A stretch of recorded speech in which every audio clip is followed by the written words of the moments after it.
Halo semua, sekarang di video ini kita akan belajar Bootstrap.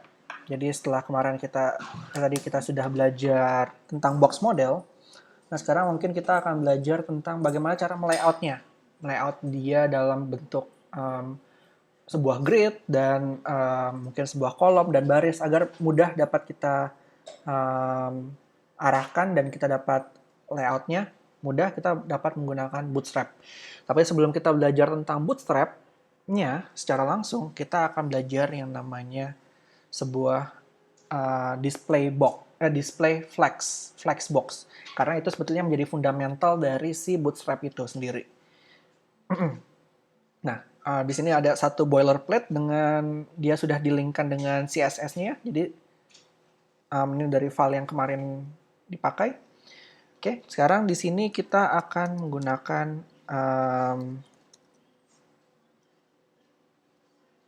sekarang coba di sini saya akan menggunakan sebuah div terlebih dahulu. Saya akan bikin sebuah div class. Oke. Dan di dalam class ini saya akan kasih nama dia flex, misalnya seperti itu. Atau jangan deh, jangan flex. Saya akan memberikan dia menjadi biasanya namanya saya di sini penamaan sebuah kelas itu pun juga penting biar nanti kalian dapat mudah merecall kelas-kelas apa saja yang sudah kalian buat dan nanti bisa kalian pakai berulang-ulang di berikut-berikutnya. Biasanya di sini untuk paling awal atau paling luar biasanya saya akan memberikan sebuah wrapper. Nah, ini biasanya sebuah wrapper ini bisa menjadi kayak sebuah section atau kalian bisa kasih nama section, kalian bisa kasih nama apapun, tapi kalau misalnya di sini biasanya saya kasih nama wrapper. Nah, dalam wrapper di sini di bagian dalam wrapper itu sendiri kita akan memberikan sebuah div. Misalnya di sini div class box 1. Seperti itu. Lalu di sini kita akan bikin kurang lebih misalnya 3 box biar kita coba melihat bagaimana cara kita melayout 3 box ini agar sesuai keinginan kita.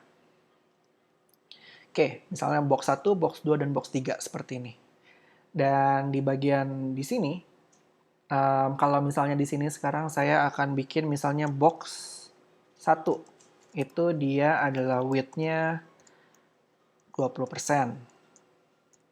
Lalu height-nya juga, kita menggunakan aspect ratio saja. Kita menggunakan aspect ratio. 1:1 kalau yang di sini sekarang. Dan dia background-nya adalah red. Lalu box 2 kita akan copy paste dari sini. Box 2 dan ini box 3.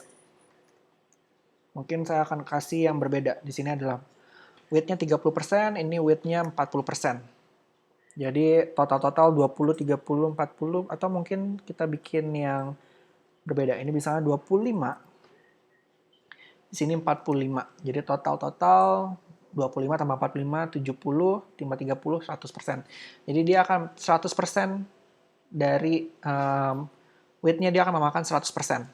Seperti ini. Box 2 dia akan berwarna green. Yang box 3 dia akan berwarna orange. Seperti ini. Sekarang udah saya save bagian atas dan bagian bawah. Lalu ini previewnya. Kita akan punya bentuk seperti ini. Nah, kenapa dia bentuknya seperti ini? Karena seperti yang sudah kita jelas pelajari, div itu adalah blok elemen. Maka blok elemen dia akan memakan baris sendiri, seperti ini. Ini adalah memang aturannya seperti itu. Nah, sebetulnya kalau misalnya untuk CSS zaman dulu kita bisa menggunakan yang namanya seperti ini. Float left. Float ini digunakan untuk memberitahu kalau si dia bentuknya akan floating. Dia tidak akan lagi berubah menjadi dari blok elemen, dia akan berubah menjadi inline elemen. Atau yang di bagian kanannya ini akan dianggap menjadi bidang yang kosong. Sudah tidak ada lagi blocking yang dilakukan oleh si box 1 ini. Maka sewaktu kita menggunakan tersebut, dia akan menjadi seperti ini.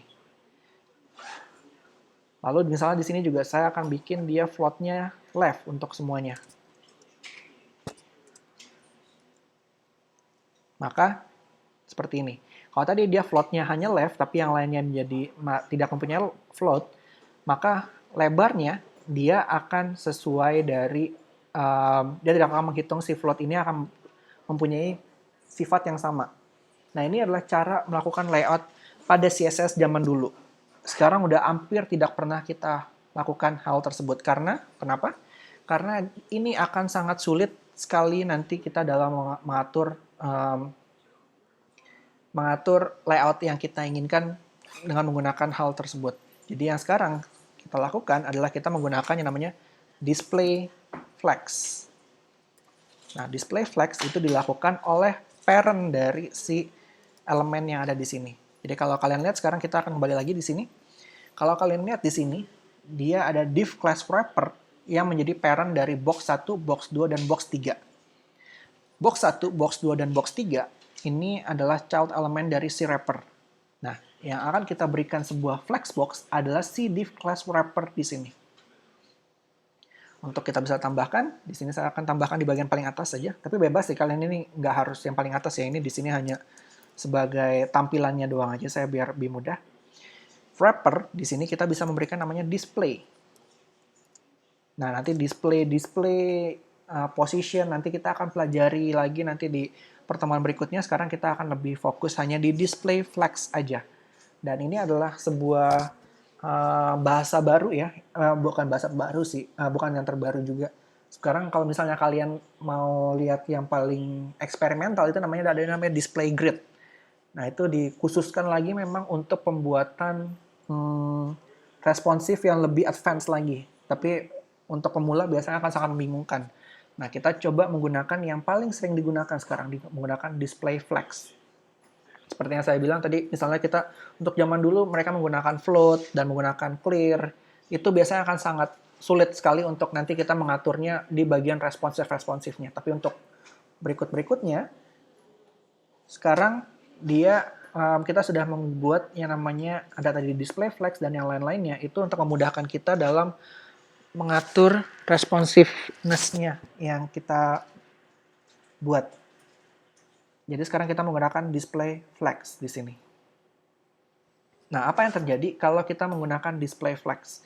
Di sini saya taruh display flex. Oops, belum ke save. Display flex. Nah, sewaktu saya menggunakan display flex, semuanya itu menjadi satu baris.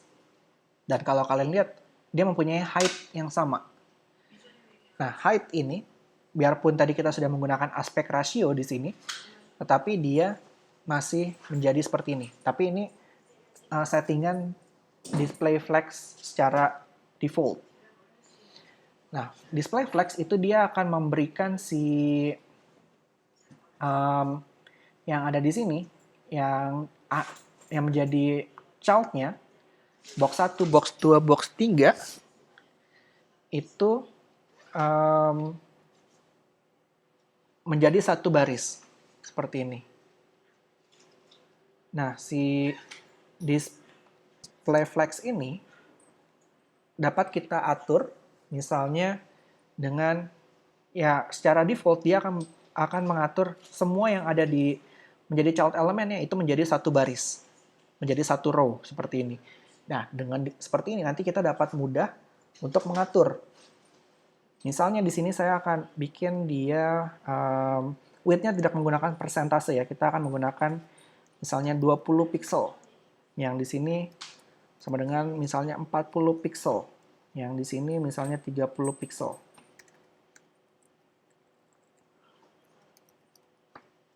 Lalu saya reload. Kita akan punya seperti ini.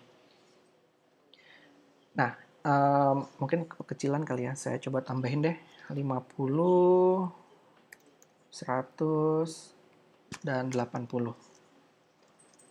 Misalnya seperti ini.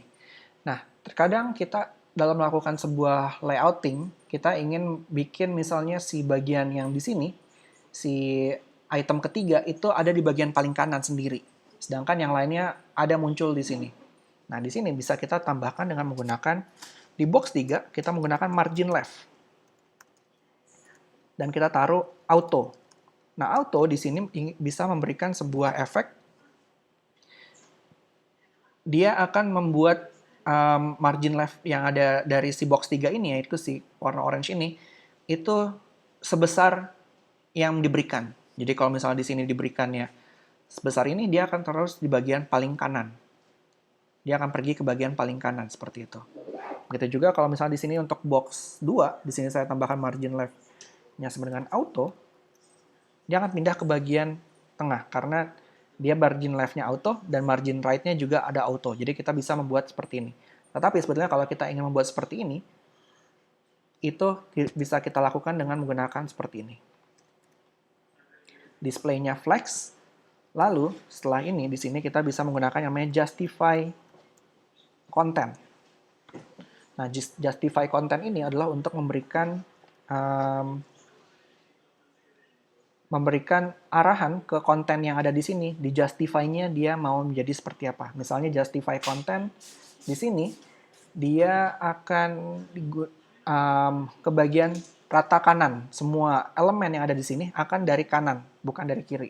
Lalu justify content di sini bisa kita menggunakan flex n. Maka nanti dia akan ada di bagian kanan. Seperti itu. Itu menggunakan justify content.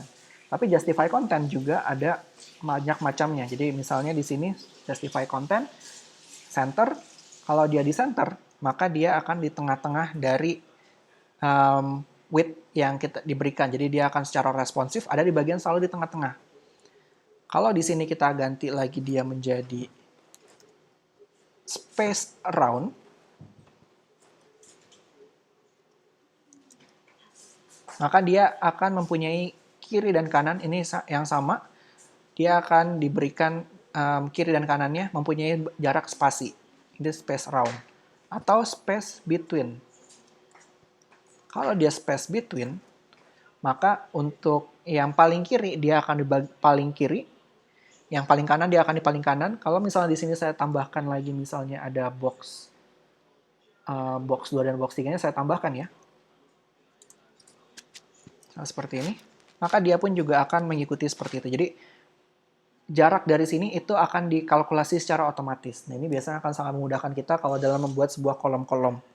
Atau kita ingin membuat sebuah tampilan yang lebih mudah untuk dapat nanti kita pakai. Seperti itu. Nah, di sini aspek rasionya karena tadi 1 banding 1. Kalau misalnya di sini saya rubah misalnya jadi 1 banding 2, yang di sini 1 banding 3. Dan di sini karena dia semua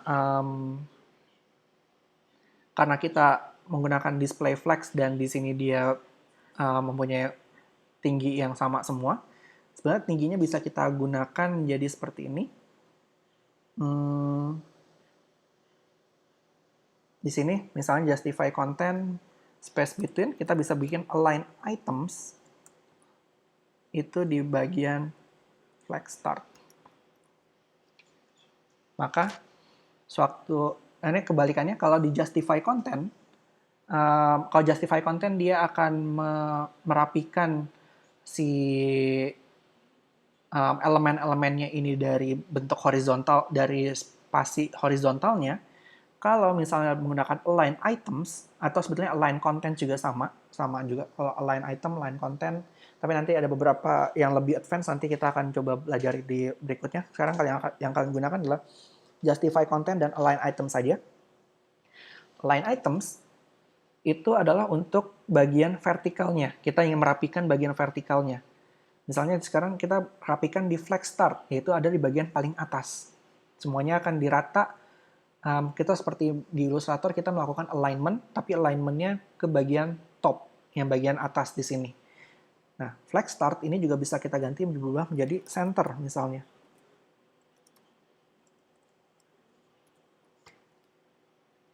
Seperti ini. Jadi kita dapat memberikan semuanya itu kita rapikan dengan align center. Untuk align itemnya itu di bagian secara vertikal, dia dirapikan menjadi center. Nah, ini adalah konsep utamanya dari si flex, display flex, atau flexbox ini. Lalu yang berikutnya, yang bisa kita lakukan adalah kita bisa menggunakan flex flow. Flex flow, kalau secara defaultnya itu adalah sebagai row. Jadi seperti ini. Jadi semuanya yang ada di bagian di dalam sini itu akan dijadikan menjadi satu row. Tetapi kalau kita rubah menjadi kolom, dia akan berubah menjadi satu kolom. Di dalam satu kolom. Yang tadinya tadi dirubah ya. Misal dari row, tadi dia bentuknya adalah satu row. Kalau di kolom, dia akan berubah menjadi satu kolom. Dan ininya, justify kontennya dan align itemnya juga akan berubah. Justify kontennya, dia adalah untuk justify konten untuk vertikal. Align item berubah menjadi horizontal. Itu kalau kita rubah menjadi flex flow kolomnya. Nah ini biasa sangat sering kita gunakan kalau untuk responsifnya. Jadi untuk di bagian desktop kita akan menggunakan yang flex flow-nya dengan row, yaitu ada banyak item di sini. Tapi sewaktu nanti masuk ke dalam si mobile, dia akan berubah menjadi kolom. Tapi nanti untuk responsif kita akan bicarakan di berikutnya setelah kita udah pelajari semua tentang layout dan bootstrap ini. Nah, flex flow column biasa digunakan untuk di bagian mobile, karena mobile biasanya dalam satu ke bawah semuanya seperti itu. Lalu nanti ada flex-flex yang lainnya, tapi nanti kita along the way aja kita pelajarinya. Nah, itu adalah dari si display flex. Konsep dasar dari display flex. Jadi kalau kalian ingin membuat sebuah section, lalu kalian ingin menambahkan misalnya ada lingkaran atau ada gambar, lalu nanti di sini ada teks dan kalian ingin align dia, biasanya itu akan sangat sulit kalau kalian lakukan dengan menggunakan margin, padding, karena nanti pasti akan berubah-ubah di setiap screen. Jadi cara paling mudah dan cara paling benarnya adalah kalian membuat sebuah div-nya dulu, dan di bagian bawah-bawahnya itu adalah elemen-elemennya. Misal tadi ada lingkaran, ada teks, atau lingkaran lagi, itu kalian jadikan child element masing-masing, dan di parent-nya kalian gunakan display flex, dan kalian bisa gunakan justify kontennya, dan kalian bisa gunakan line items-nya. Jadi dengan seperti itu nanti kalian akan membuat sebuah layout yang responsif dan rapi, karena kalian semua tidak memberikan satuan yang absolut, karena satuan yang absolut itu pastilah nanti bentuknya tidak responsif. Jadi untuk membuat semuanya yang responsif, kalian gunakan dengan menggunakan display flex ini, dan nanti kita akan menggabungkan display flex ini dengan menggunakan bootstrap. Jadi akan lebih memudahkan kita lagi dalam pembuatan layout-layoutnya. Nah, sekarang kita sudah belajar tentang si flexbox ini. Si flexbox ini saya delete dulu semuanya.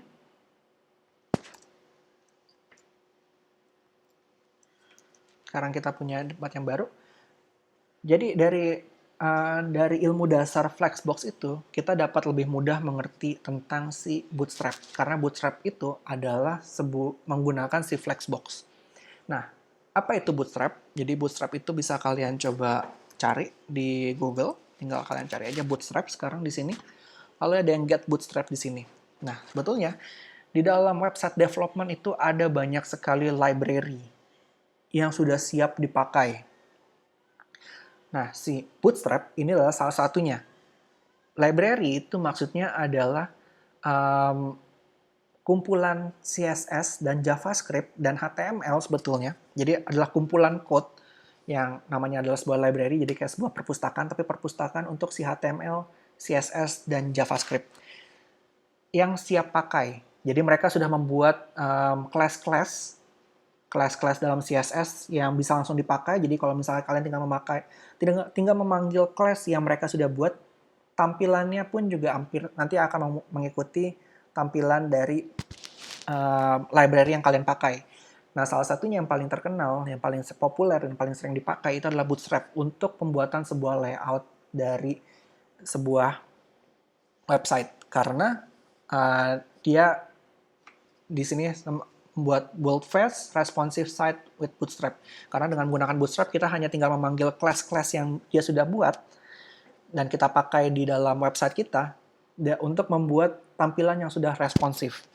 Jadi tidak kita menggunakan sesuatu yang responsif itu dengan cara yang manual. Meskipun nanti kita juga nanti akan mempelajari cara pembuatan responsif yang manual, karena nanti untuk beberapa case pasti akan ada hal-halnya di mana kita akan membuat sebuah class kita sendiri dan kita akan menambahkan sisi responsifnya ke dalam sana untuk merapikannya saja. Tetapi secara struktur, garis besar kita sudah membuatnya dengan menggunakan Bootstrap. Nah, cara untuk memasukkan Bootstrap atau menginstal Bootstrap ke dalam website kita. Caranya yang paling mudah adalah kalian pergi dulu ke getbootstrap.com di sini. Sebenarnya ada dua cara. Cara yang pertama, ini berlaku untuk semua library ya. Library JavaScript, CSS, itu semuanya nanti yang kalian temukan. Nanti kita juga akan belajar library JavaScript library yang lainnya. Cara yang pertama adalah kalian mendownloadnya. Di sini ada klik download, nanti kalian akan mendapatkan sebuah file. Nah, filenya nanti kalian harus masukkan ke dalam file website kalian dan kalian panggil seperti di sini. Style.css, tapi nanti namanya mungkin bootstrap, min.css, dan yang lain-lainnya. Dan itu biasanya nggak hanya dalam satu file. Nah, itu cara yang pertama adalah untuk melakukan melink file yang sudah kita download. Dan ini sebetulnya tidak saya sarankan, karena sekarang, zaman sekarang ada yang namanya sebuah CDN. CDN itu adalah Content Delivery Network, di mana semua file itu sudah disimpan di dalam sebuah server, dan server yang tidak down, sama seperti kita memanggil Google Phone. Jadi di sini kita tinggal memanggil si Bootstrap-nya. Dan si Bootstrap di sini kalau kalian setelah kalian masuk ke dalam getbootstrap.com, lalu kalian pergi ke docs di sini. Lalu nanti di dalam docs-nya, di sini ada, ini saya coba perbesar dulu ya, biar kalian tampaknya enak. Setelah kalian ke getbootstrap.com, lalu ke docs, dan di sini versi terbarunya adalah 5.1 dari Bootstrap. Nah, ini juga sangat penting. Kalau kalian memakai yang 5.1, kalian bisa ganti di sini ya. 5.1, 4,6, dan yang lain-lainnya. Saya sarankan kita menggunakan yang paling terbaru aja. Kita nggak perlu menggunakan yang 4.6. Sebenarnya 4.6, ini juga 5.1 juga belum lama, mungkin tahun ini baru keluar. Kita menggunakan yang 5.1 aja. Selalu gunakan yang paling terbaru. Jadi juga jangan takut dan jangan selalu terpatok. Kalau misalnya kita udah sangat nyaman misalnya. Karena saya dulu juga udah berapa tahun gitu menggunakan yang 4.6. Saya sudah sangat nyaman sekali, tapi kita nggak selalu membuka diri untuk sesuatu yang baru. Nah, itu kadang akan menyulitkan kita dalam nantinya, karena perkembangan teknologi khususnya di website development ini sangat pesat ya, jadi setiap hari mungkin ada selalu yang baru. Jadi kalau misalnya kita nggak mengikuti update-nya di sini, sedangkan nanti dia kita akan menggunakan yang lain, tapi dengan ada sambungannya dengan si Bootstrap ini, banyak hal-hal yang tidak bisa kita pakai karena versinya sudah berbeda. Nah, untuk yang sekarang kita akan menggunakan yang 5.1. Jadi pastikan kalian di sini 5.1. Kalau yang 4.6, biar nanti itu code-nya berbeda. Jadi tidak bisa kalau kalian menggunakan yang 4.6, tapi kalian menggunakan nanti dokumentasinya, semua code-code yang kalian pakai 5.1. Itu tidak akan terbaca. Ada beberapa yang terbaca, ada yang tidak. Jadi kalian menggunakan yang 5.1. Oke. Nah, setelah 5.1, kalian tinggal ke bawah. Ada dua file yang biasanya paling sering dalam sebuah library itu harus kalian masukkan. Yang pertama adalah CSS-nya. Jadi di sini ada sebuah CSS dan ada JavaScript. Nah, kita akan coba dari yang CSS-nya terlebih dahulu ya. Nah, di sini ada yang namanya, di sini dia sudah memberikan sebuah CDN filenya, sebuah CDN link untuk bisa kita pakai. CDN tadi adalah Content Delivery Network. Nah, itu biasanya di dalam ada banyak penyedia-penyedianya, tempat-tempatnya. Ada yang namanya JSDeliver.net, ada juga yang CDN.net, ada yang banyak sekali, ada yang Cloudflare, dan yang lain-lainnya. Tapi kalau misalnya depannya ada CDN seperti ini adalah Content Delivery Network. Nanti untuk ini, karena ini agak lumayan advance, apa itu Content Delivery Network secara general, itu nanti kita akan coba bahas di waktu yang lain ya. Kalau misalnya nanti memang ada waktu, kita akan coba bahas ini. Tapi secara gamblangnya, dia adalah penyedia tempat, dia penyedia server untuk menaruh file si CSS ini. Jadi tidak perlu kita download dan kita taruh di dalam website kita. Kita tinggal memanggil ini saja. Jadi setiap kali website kita akan terbuka, akan terload, dia akan melakukan pemanggilan ke sini untuk di-download dan dibuka di dalam website kita. Jadi yang kalian lakukan di sini adalah kalian copy dulu CSS-nya, sudah tercopy, lalu kalian taruh di sini. Kalian taruh di bagian atas, paling atas. Seperti ini. Dan semua link, bentuknya link-link seperti ini, kalian taruh di bagian head. Dan kalau misalnya kalian mempunyai sebuah style CSS, taruh dia di bagian bawahnya. Agar, kenapa kita membuatnya menjadi seperti ini? Ini agar kalau nanti kita ingin melakukan perubahan style dari Bootstrap ini sendiri, mungkin dari Bootstrap ini sendiri ada style yang ingin kita override, ingin kita rubah. Kalau kita taruh style CSS-nya di bagian atas, maka tidak akan bekerja. Ingat tadi rule dalam CSS di video sebelumnya, CSS yang ada di bagian bawah itu akan menjadi output bagian akhir. Jadi biarpun kalau kita ingin melakukan perubahan CSS dari Bootstrap yang tadi di sini, kalau kita taruh si style.css ini di atas, maka dia tidak akan bekerja. Maka baiknya style CSS yang kita punya itu kita taruh di bawahnya dari si Bootstrap yang di sini. Jadi tadi yang dari sini kita copy, kita langsung taruh aja di sini. Kita paste di dalam sana. Lalu ada JavaScript. Nah, di dalam JavaScript ini sebetulnya untuk pelajaran sekarang sebenarnya tidak begitu perlu, tapi kalau ada baiknya kita menginstal juga agar lengkap. Jadi kalau misalnya tadi CSS ini adalah untuk pembuatan style-stylenya, jadi untuk pembuatan sebuah style dari layout, kita bisa menggunakan CSS ini. Tapi untuk beberapa si Bootstrap ini juga menyediakan kalau kita misalnya ingin membuat sebuah akordeon, kita ingin membuat sebuah tab, kita ingin membuat sebuah button, kita dapat menggunakan JavaScript yang dia punya. Nah, di sini ada bundle dan separate. Saya sarankan kalian menggunakan yang bundle saja. Jadi udah gabungan. Karena si Bootstrap dia harus mempunyai sebuah popper. Jadi popper ini adalah sebuah JavaScript di dalam dia untuk menggerakkan JavaScript yang ada di dalam Bootstrap ini. Kalau kalian menggunakan yang di sini, itu poppernya terpisah. Jadi di sini ada namanya kalau nggak salah. Nah, popper sama si Bootstrap min.js. Kalau separate, ada 2 biji ini. Nah, ini biasa kegunaannya kenapa di separate, itu biasanya kalau kalian ingin menggunakan versi popper yang berbeda, atau ingin menggunakan yang kalian mengganti popper ini, mengganti dengan yang lain. Itu sangat advance. Jadi, kita menggunakan yang bundle ini saja. Jadi, kalian copy, dan kalau kalian menemukannya seperti ini, script seperti ini, terkadang ada yang bisa kita pakai ditaruh di bagian head, di sini, tapi ada yang di bagian bawah atau paling bawah dari bodinya, atau kalian bisa taruh di bagian footer. Nah, kalian tinggal baca aja di sini. Many of our components use JavaScript to function. Specifically, they require our own JavaScript plugins and popper. Place one of the following script next the end of your page, right before the closing body tag to enable them. Nah, semua JavaScript, ini kita sedikit jump ke JavaScript ya. JavaScript itu dia harus melakukan scanning terlebih dahulu ke semua file yang di bagian atasnya untuk dapat dijalankan. Makanya kenapa dia harus ditaruhnya di bagian bawah.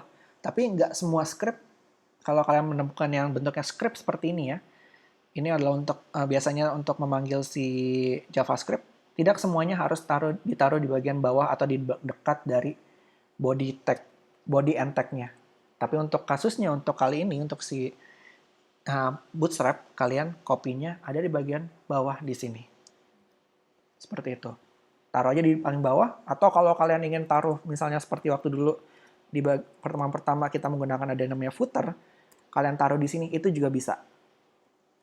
Tapi saya jarang menggunakan footer, saya langsung taruh aja di bagian bawah di sini. Jadi, dia harus di paling bawah dari semua code HTML yang nanti kita akan bikin. Nah, untuk mengetahui apakah link yang kita punya ini sudah benar atau belum, jadi harus kalian copy paste semua ya, jangan sampai ada satu pun yang tertinggal. Kalau misalnya sudah kita lakukan di sini, untuk melakukan pengecekan, ini kita save terlebih dahulu. Lalu di sini kita reload, lalu kalian inspect. Nah, Kalau ada kesalahan apapun dari misalnya link yang diberikan atau dari script yang diberikan di sini, sekarang di sini kalau kalian lihat di sini akan lebih panjang lagi. Sekarang kita punya namanya root di sini, ada namanya root, ada warna-warna. Ini adalah warna-warna class yang dibikin oleh si Bootstrap. BS itu dari Bootstrap. Dan kalian harus coba lihat juga di sini, jangan sampai ada warna merah. Kalau ada warna merah, itu artinya ada link yang salah. Linknya ada yang tadi kalian sudah masukkan di sini, itu tidak terload secara sempurna. Antara mungkin linknya salah atau internet connection kalian memblocking. Ada yang melakukan firewall dan apapun. Jadi kalau misalnya ada tanda merah di sini, misalnya coba saya bikin kasih di sini ya. Saya delete. Nah, di sini ada warna merah seperti ini dan kalian lihat akses to script-nya di sini salah karena tadi ada penulisan yang salah. Nah, itu dia tidak akan bisa terload. Dan ini biasanya dia akan error. Jadi, pastikan tidak ada warna merah. Kalau misalnya ada warna merah, kalian tinggal balik lagi ke sini, ulangi lagi mengcopy paste-nya. Jangan sampai ada yang salah. Kalau misalkan nanti tulisannya bukanlah access to script-nya nggak bisa, tapi mungkin seperti kayak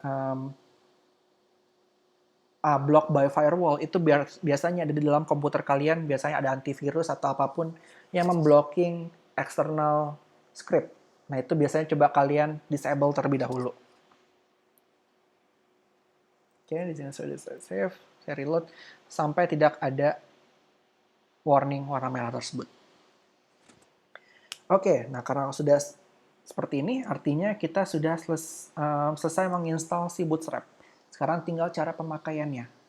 Sebenarnya cara pemakaiannya ada banyak sekali di sini. Kalian bisa coba cari nanti di sini. Tapi untuk initialnya, biar kalian dapat gambarannya, nanti kita akan mencoba beberapa layout menggunakan si Bootstrap ini. Dan get the ID-nya, tapi nanti setelah itu untuk kalian belajar satu persatu, kalian bisa baca yang ada di sini. Nanti akan saya coba contohkan bagaimana cara kalian membacanya atau menggunakannya. Oke, setelah kalian sudah selesai seperti ini, artinya kita sudah siap menggunakan Bootstrap.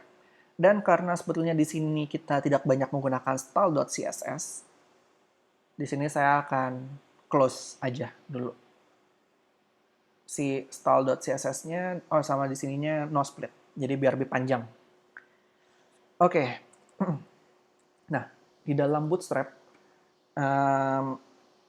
itu cara membuat sebuah layout itu pun juga banyak perbedaannya. Yang paling mudah atau yang paling awal kita pelajari adalah menggunakan class.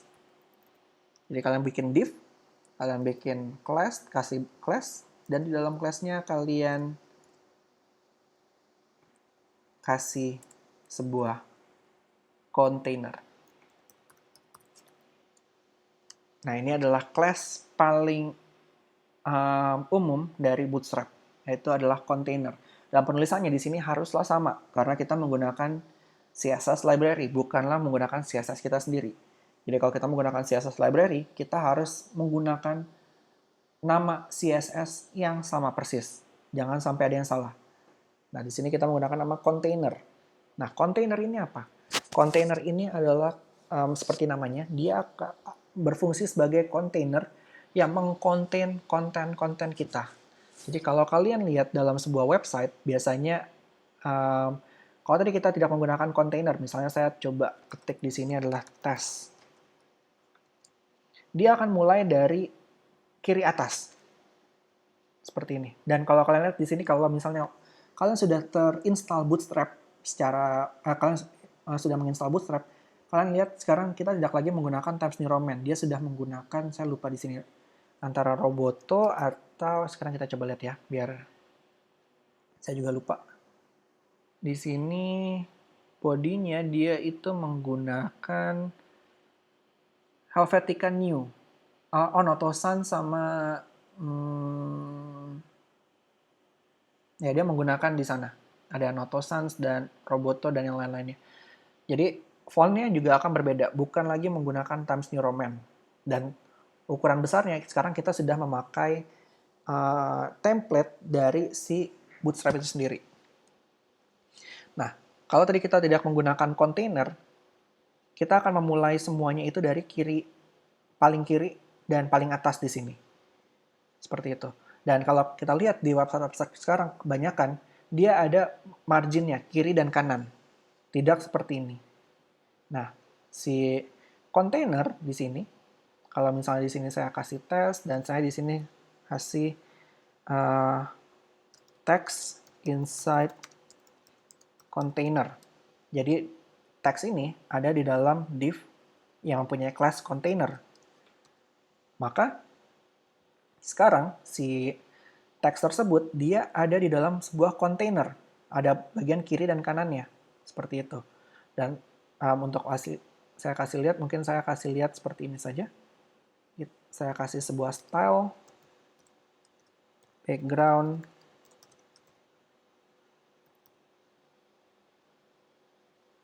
gray. Saya tutup seperti ini.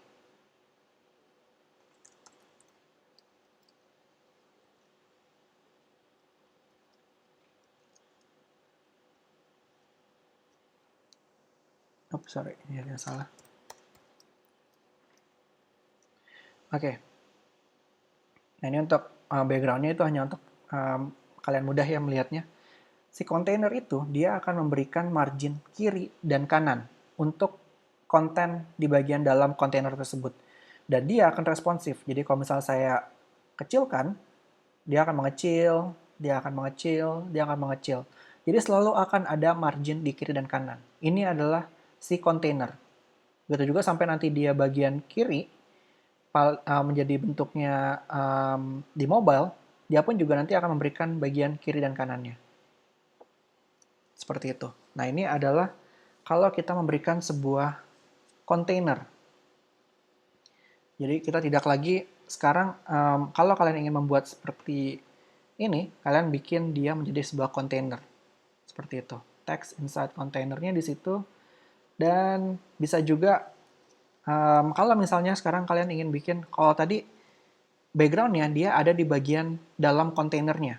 Nah, bagaimana kalau kita ingin bikin dia background-nya full, dari kiri sampai kanan, tapi teksnya atau kontennya ada di dalam kontainer.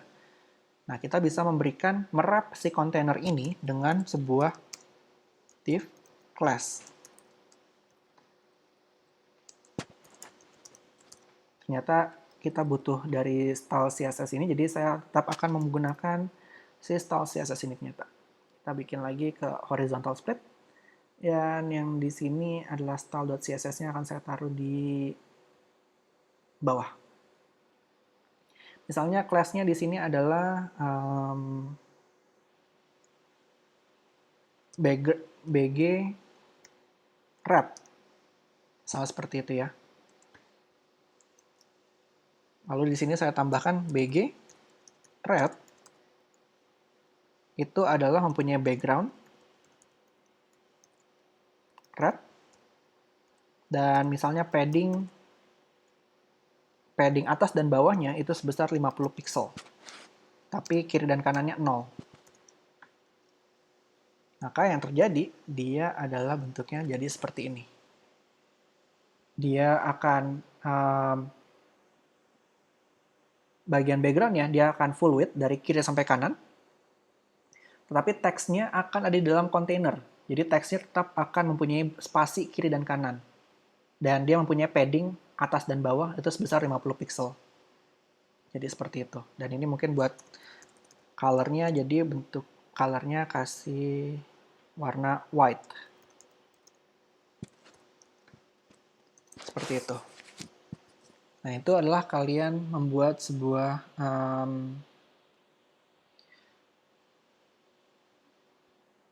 baris atau row yang bentuknya full width, tetapi kontennya tetap ada di bagian, mempunyai margin kiri dan kanan. Tetap ada di bagian container. Itu adalah untuk si container. Nah, untuk di dalam container ini sendiri, itu pun juga ada beberapa macam yang bisa kita tambahkan. Kalau kalian ingin membuat, misalnya kolomnya kalian ingin bagi menjadi 3 kolom. Dari yang tadi sudah di sini, kalian ingin bagi menjadi 3 kolom. Yang sama besar. Maka yang bisa kalian lakukan adalah div class container yang harus specified yang pertama adalah div class. Kalian akan tambahin div class kembali.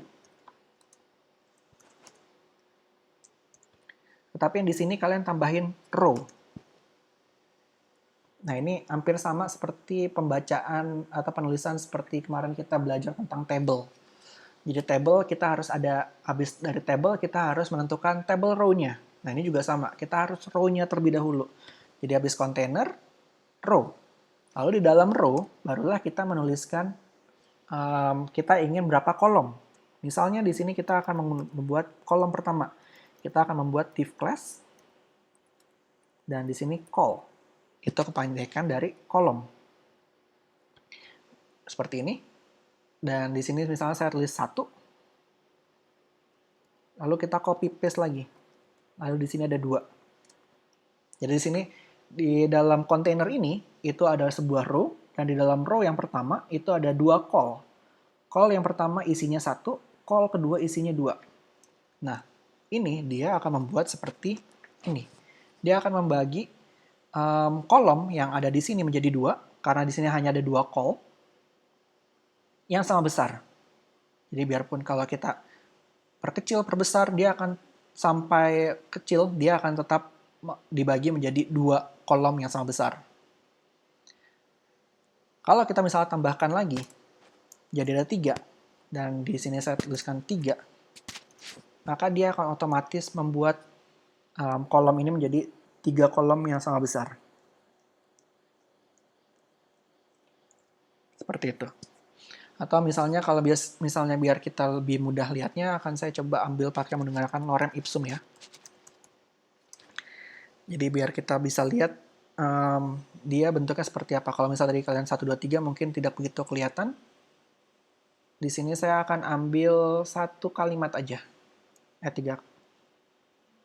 Sampai sini aja deh. Saya ambil. Lalu saya paste di dalam call masing-masing yang ada di sini. Itu yang pertama, yang kedua juga sama, dan yang ketiga.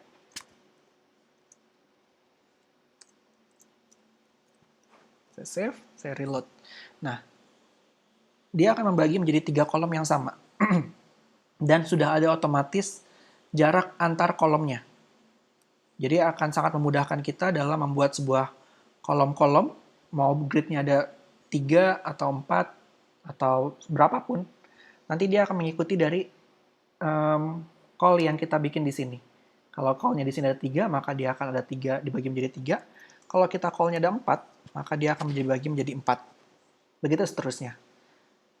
Nah, terkadang kita juga ingin mempunyai misalnya call yang saya akan bikin jadi ketiga ya. Ada 3 aja deh. Ada 3 call. Kita ingin call yang ketiga, dari ketiga call ini ada kolom yang lebih besar. Misalnya kolom kedua ingin lebih besar. Maka kita bisa menuliskannya seperti ini. Nah, si Bootstrap itu dia membagi grid-nya menjadi 12, yang 12 bagian. Yang paling satuan paling terkecil dari kolomnya adalah 1/12. Jadi kalau misalnya dari sini, ini sebetulnya dia membagi dari titik sini ke titik sini, itu menjadi 12 bagian, atau 12 grid, 12 kolom. Jadi sebetulnya kalau kita membagi menjadi 3 kolom seperti ini, itu sebetulnya 3/12, 4/12, 4/12, dan 4/12. Jadi sepertiga, sepertiga, sepertiga. Kalau misalnya di sini saya memberikan, kita bisa memberikan di sini dia sebesar, misalnya namanya adalah call strip 6, seperti ini artinya dia akan memakai 6 kolom dari 12 kolom yang diberikan. Sedangkan yang lainnya kalau nggak di-specify, di sini ada call yang di sini dan call di sini tidak di-specify, dia akan mengambil kolom yang sisanya dan akan dibagi menjadi 2. Karena di sisanya hanya 2. Yang di-specify hanya 1 saja. Jadi di sini ada call 6, jadi otomatis di sini jadi call 3 dan 3. Kelipatan di sini untuk bisa masih dalam satu baris itu adalah 12. Jadi kalau misalnya di sini saya bikin call 6 dan di sini saya nggak specify call-nya, maka dia si call dua call ini dia harus mengambil sisanya, yaitu sisanya dari 6, dan karena hanya ada dua call, maka dia akan dibagi menjadi 2. Berarti di sini ada call 3 dan call 3. Sewaktu kita kita render, si call yang kedua, karena kita udah specify call 6, dia akan memakan 50%. Sedangkan yang lain di sini 25% dan 25%. Yaitu 6/12, 3/12, dan 3/12 di sini. Seperti itu. Dan ini akan responsif. Nah, itu kalau kita menggunakan angka dari call yang ada di sini. Kalau misalnya di sini saya juga specified juga, di sini ada call 4. Artinya, di sini sudah terpakai 4, di sini terpakai 6, dan di sini tidak dispecify, maka dia akan memakan sisanya. Jadi 4 ditambah 6 berarti udah 10. Berarti untuk di sini, maka dia hanya akan bisa mempunyai luas 2/12.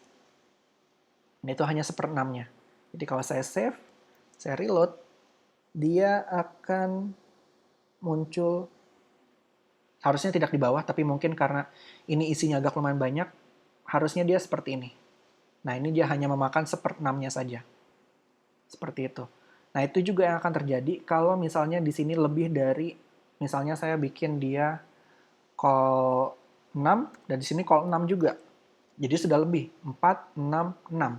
Jadi, dia pasti akan muncul di bagian bawah dan sebesar 6 di sini. Jadi seperti itu. Jadi, kalau kalian ingin dia ada dalam satu row, pastikan di sini kalian ubah dia menjadi bisa dihitung maksimum di 12. Kalau dia masih di 12, maka dia akan ada dalam satu row. Kalau di sini saya tambahkan jadi 6, dia akan dimulai dari row baru. Karena dia sudah bisa 3 tambah 6 sudah 9, tambah 6 lagi 15. Dan kalau udah 15, berarti nggak bisa dia masuk di dalam satu row, dia akan mulai dari row yang di bawahnya. Nah, itu adalah konsep dari sebuah kolom dari Bootstrap.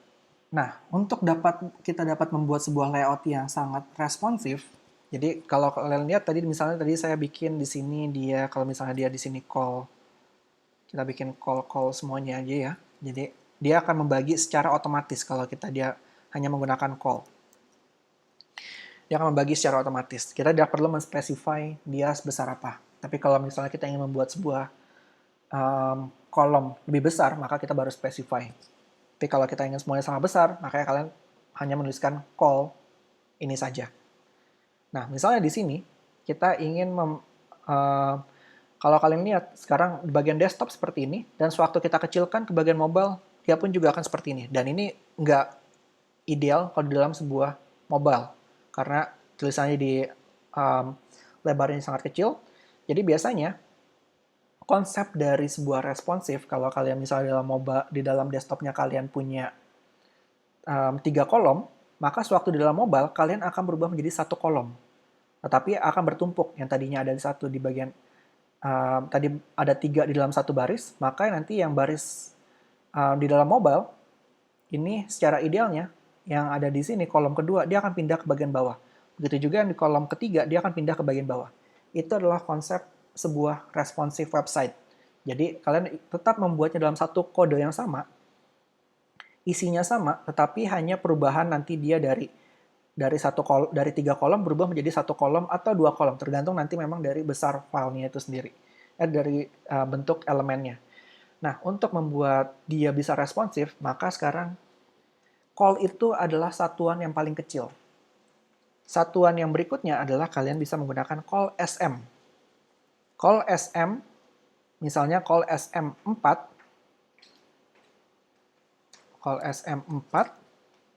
dan call SM4. Nah, ini sebetulnya ada di dalam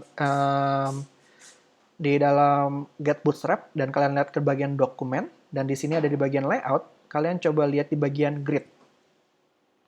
Lalu di bagian bawah di sini, itu akan ada yang namanya pembagian-pembagian seperti ini. Ada call, jadi kalian hanya menggunakan call saja seperti ini. Untuk di pixel yang di bawah 576 pixel. Nah, pixel di bawah 576 itu artinya pixel viewport dari sini, lebarnya, itu kalau di bawah 576 pixel.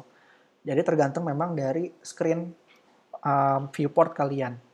Kalau misalnya di mobile itu biasanya di bawah 576. Maka kenapa call yang tadi kita pakai itu biasa dipakai untuk satuan terkecil untuk mobile. Dan kalau di atas 576, ini sebenarnya ada banyak ya, ada MD, LG, XL, XXL, ini untuk ukuran-ukuran yang lebih besar. Tapi kita sekarang untuk di sini, untuk responsif yang kita lakukan di dalam kelas ini, kita hanya berpatok di dalam XS. XS sebenarnya nggak perlu sih, XS, call, dan SM. Jadi di bawah 576 yaitu mobile, dan di atas 576 yaitu untuk desktop dan yang lain-lainnya. Untuk tablet juga akan kita menggunakan yang sama. Tapi nanti mungkin kalau misalnya kalian ingin lebih spesifik lagi, kalian bisa menggunakan MD, LG, XL, dan XXL. Tapi ini akan sangat rumit, jadi kita akan, untuk belajar sekarang kita akan menggunakan XS dan SM aja. Jadi kalau kita di sini menggunakan namanya call SM4, ini artinya untuk di atas 576, maka dia akan menggunakan 4/12. 4/12, 4/12, itu sama seperti yang sekarang, sepertiga, sepertiga, sepertiga. Maka tampilannya akan sama seperti ini. Tetapi, sewaktu nanti dia akan dikecilkan ke dalam sisi mobile, jadi di sini udah masuk mobile nih, di bawah 576. Sewaktu kita kecilkan jadi 576, seperti ini, maka dia akan menjadi satu kolom. Ini secara otomatis, sebenarnya call itu kita tidak perlu specified.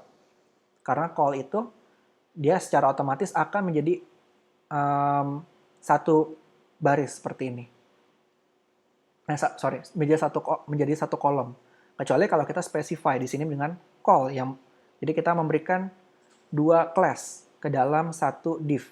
Nah, untuk memberikan dua class dalam satu div itu adalah sewaktu kalian menggunakan class yang di sini, maka kalian gunakan spasi. Call 6 misalnya.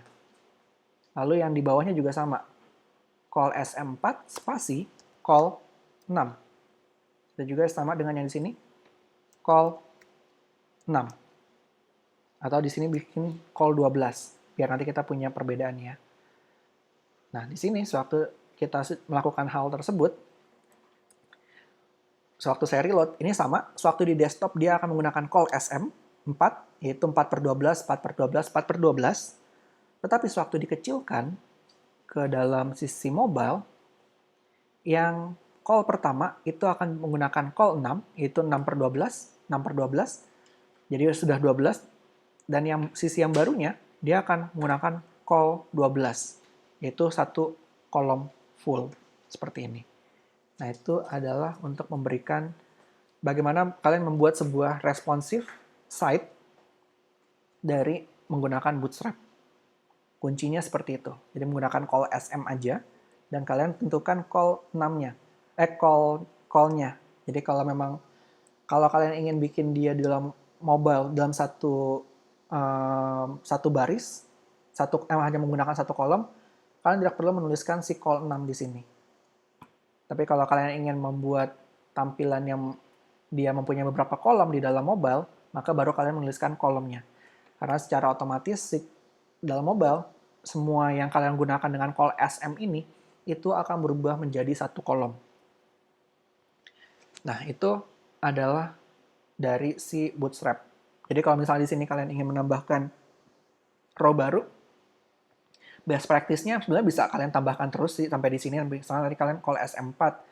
Di sini saya tambahkan lagi misalnya call SM4-nya 2 di bawah sini. Dia akan dimulai dari row yang baru di bawah sini. Seperti itu. Nah, tapi best practice-nya kalian tetap lakukan dengan menggunakan row. Jadi kalian copy paste dari row di sini. Pastikan kalian meng-copy paste-nya sama ya. Jadi kalau misalnya kalian ingin tahu kalian copy-nya dari mana sampai mana, kalian klik aja. Misalnya div class row di sini. Dia ending-nya di mana? Oh, di sini. Oke, berarti saya copy paste dari sini sampai di sini. Jangan sampai kelebihan. Karena kalau kelebihan nanti kalian akan kelebihan dari antara HTML tag awal atau akhirnya. Jadi itu akan melakukan jadi error. Dan biasanya kalau di sini saya akan memberikan sebuah spasi. Biarpun spasi itu tidak dibaca di dalam HTML, tapi dapat memudahkan kita dalam memisah mana bagian-bagian row-row-nya seperti ini. Ya, kita pakai di sini, sebenarnya dia akan sama juga seperti itu. Dia akan memulai row baru. Jadi row ini dalam satu row, best practice-nya kalian tetap pastikan dalam satu row itu bisa dibagi menjadi 12. Dan kalau kalian ingin punya row baru, untuk memudahkan kalian nantinya. Jadi tetap diusahakan dalam 12. Nah itu kurang lebih. Dan ini nggak harus teks, kalian bisa mau isi dia berubah menjadi sebuah gambar, atau misalnya di sini saya kasih div class, misalnya div class circle image. Jadi saya akan kasih dia sebuah circle image, tambahin di CSS-nya circle image itu adalah aspek rasionya adalah 1, lalu width-nya 100%. Jadi lebarnya 100% dari yang diberikan. Jadi biarpun nanti responsifnya dikasih berapa, dia akan tetap 100%. Width-nya seperti itu. Dan lalu di sini kita kasih misalnya background. Background-nya itu menggunakan URL. URL si gambar gajah yang tadi. Lalu di sini background size-nya itu cover, dan background position-nya center. Dan di sini border radius itu 50%. Nah, ini sama seperti tadi kita membuat lingkaran ya. Jadi waktu saya sekarang reload,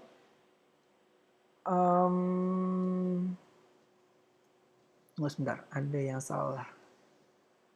Div class URL-nya udah benar. Background size-nya cover, center. Oke, coba saya lihat dulu.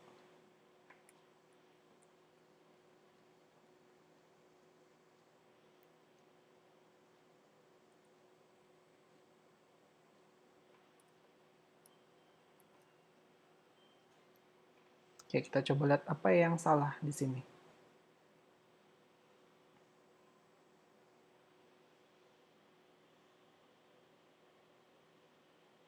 Nah, kalau kalian ada menemukan yang salah, paling gampang adalah kalian menggunakan inspektor ini. Jadi dari sini kita bisa lihat mana ya. Oh, saya salah menuliskan CSS-nya. Di sini sirle. Jadi kalian bisa mengetahui bagaimana kenapa penulisannya salah. Sewaktu kita lihat di sini, ternyata di sini tidak terload sama sekali CSS yang kita punya di sini. Itu artinya apapun yang kita tulis di sini ada yang salah pastinya penulisannya. Jadi di sini ternyata kesalahan adalah di sini saya tulisannya sirle, bukan circle. Sekarang kalau kita circle, kita reload, maka dia akan punya gambar seperti ini. Nah, ini dia pun juga akan jadi responsif. Jadi kalau kalian lihat sekarang responsif seperti ini. Dan seperti yang tadi saya bilang, sebetulnya kalau di Bootstrap itu adalah menggunakan flexbox. Jadi sebenarnya sama. Tadi isinya di dalam sini kita menggunakan div seperti ini. Dan dia dikasih sebuah display flex yang seperti tadi kita sudah lihat. Jadi untuk di sini, ini pun juga ada class-nya. Kalau misalnya kalian ingin bikin row-nya ini semua, kalau misalnya tadi kita bikin seperti ini, semuanya itu rata tengah untuk row ini saja. Maka kita bisa taruh di bagian row-nya di sini. Di sini kita bisa kasih sebuah class, tapi saya lupa nama class-nya, jadi kita contek aja ke Bootstrap. Lalu kalian bisa coba cari di bagian kolom. Bagian columns di sini, kalian bisa coba cari. Nah, di sini ada seperti ini. Dia ada container, dan di sini namanya adalah, kalau align item start, maka dia akan dimulai dari paling di align di bagian atas. Ada align item center sama align items end. Nah, bahasanya sama seperti tadi kita menggunakan si display flex. align items, tapi kita kasihnya sekarang bukan di CSS, tetapi di class-nya. Jadi kalau di sini saya di row-nya, kita kasih namanya align items center. Waktu kita reload, maka dia akan di-align, semua yang ada di dalam row tersebut akan di-align di dalam centernya. Kalau kita rubah dia menjadi N, maka dia akan dimulai dari bawah. Seperti itu. Nah ini cara kalian menggunakan di bagian di sininya juga. Nah, ada juga cara kalau kalian bikin seperti ini. Align self, jadi di sini kita bisa taruh untuk, tapi bukan bagian di row-nya. Kita akan bikin dia di bagian, misalnya kita ingin taruh bagian tengah hanya si yang ini saja nih. Yang ini, yang kedua. Align self center. Itu bukan. Align self center, oke. Kita save. Maka ya di align center hanyalah si yang ini saja. Jadi ini sebenarnya sama dengan menggunakan yang tadi si display flags, ada align center, ada justify content. Karena nanti kalau pas lagi kalian lihat di bagian bawah-bawah sini contoh-contohnya, ini dokumentasi-dokumentasi dan bagaimana cara kalian membuat tampilan-tampilannya itu bisa kalian baca di sini. Dan kalian tinggal ikutin saja yang ada di sini. Kalian tinggal copy paste. Kalau dia ditaruh di dalam row, apa ditaruh di dalam call? Ditaruh di dalam row atau call. Nanti kalian tinggal coba cari-cari di sini. Nanti kalau misalnya ada pertanyaan bisa kita tanyakan ke saya. Bagaimana cara pembuatan yang kurang lebih seperti ini. Tapi kurang lebih semuanya ada di dalam sini. Nah ini baru dari kolom. Tadi ada grid-nya juga. Kalau di dalam grid, kalian akan membaca lagi dokumentasi seperti di sini. Baik lagi, kalau misalnya kalian pusing, kalian hanya gunakan yang call dan call SM aja. Yang lainnya tidak perlu digunakan. Gitu. Nanti kalian tinggal coba. Di sini dia berikan ada, ini contohnya, contoh jadinya, sama ini contoh code-nya. Tinggal kalian copy juga bisa. Ada responsive class-nya, kalian baca satu persatu. Ini bisa kalian coba cari. Ini ada gutters juga, gutters untuk di bagian custom-nya di sini. Itu bisa kalian tambahin di sini. Tinggal menggunakan di sini. Dan yang lain-lain. Dan sisanya, itu sebenarnya ada banyak lagi yang bisa kalian coba. Misalnya ke dalam konten. Di sini ada tipografi. Jadi kalau kalian ingin bikin H1, H2, itu udah ada semuanya di sini. Tapi kalau kalian ingin menambahkan lagi ada class-nya, atau misalnya nanti ada bagian display-displaynya, bisa kalian coba lihat di semua di sini. Seperti itu. Ada juga pembuatan form. Nanti yang lainnya itu adalah kalian bukan lagi dokumentasi terhadap yang ada di sini, tapi kalian masuk ke bagian komponen. Ada pembuatan akordion misalnya. Kalian ingin membuat sebuah akordion seperti ini, yang bisa ada satu item, lalu ada item kedua, item ketiga. Nah, sebetulnya di sini kalian sudah ada example-nya, dan di sini kalian bisa mengcopy filenya. Mengcopy code-nya. Kalian copy. Misalnya saya copy ya di sini. Lalu saya taruh dia di paling bawah di sini. Misalnya saya bikin dari row yang kedua ini ya. Saya paste. Nah, pas lagi kalian paste juga perhatikan biasanya akan lumayan seperti ini. Kalian bisa mundurin dia agar pembacanya lebih enak dengan menggunakan command atau control. Kalian tahan dengan kurung kurawal yang tutup. Nanti dia akan majukan ke kanan, ke kanan, ke kanan, kanan sampai tempat yang kalian inginkan. Dan kalau pasti kalian copy di sini, itu nanti dia juga akan muncul seperti ini. Jadi ini ada akordionnya seperti itu. Yang bisa kalian gunakan. Tapi nanti ini nanti punya kelasnya sendiri, ada sesinya sendiri. Jadi untuk kita bisa itu, jadi kalian lebih coba-coba lihat aja dulu untuk bagian layout dan konten mungkin di sini. Layout dan kontennya dulu. Tapi kalau kalian ingin bermain-main sampai ke bawah, itu silahkan. Ini semuanya sudah bisa kalian lakukan. Kalau kalian melakukan, saya balikin lagi dulu. Itu kalau kalian lakukan sudah memberikan sebuah CSS di bagian head dan script di bagian bawah. Kalau kalian nggak ada scriptnya, untuk kayak akordeon kayak gini, itu nggak akan jalan. Oke, kurang lebih seperti itu untuk pengenalan dari Bootstrap. Jadi kalian coba-coba dulu saja dari bagian yang di bagian layout dan konten. Tapi kalau kalian ingin bermain di tempat lain, silahkan. Oke, sekian untuk Bootstrap. Nanti kita akan bertemu di sesi berikutnya untuk pembahasan yang lainnya lagi.